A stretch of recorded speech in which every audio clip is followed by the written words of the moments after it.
Yeah. They fuck up their own skill. They burn their own house down. You know. So I saw the App Sumo. I can't remember the guy's name. The guy who founded App Sumo. He sold his company for billions. I just gave them $80 yesterday. Okay. He Literally. the guy who found this sold his company for billions. Yep. And then he started hanging out in that billionaire club. Yep. But then he was like, let me start a podcast because he was bored. He started interviewing all these billionaires.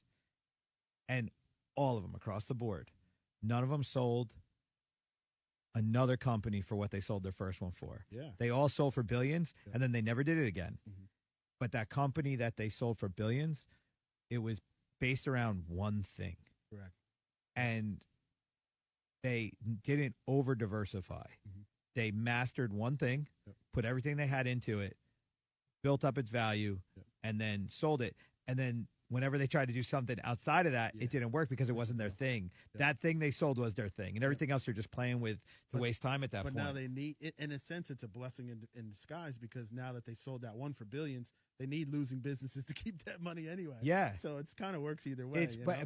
but it's that weird thing Yeah. where like too many people try and do too many things. Yeah, hone in. Yep. Like just Yep. do what you're good at, Yep. man. Sector fire, we call it in the military. Stay in your sector. You know, if you're shooting over here, you're shooting over here. I'm shooting here. Yes. Sector fire. You know, so it's true. I I do it myself. That's why you said I'm a serial businessman. Like I do. Sometimes I stretch myself thin, but it's like a lot of it comes full circle.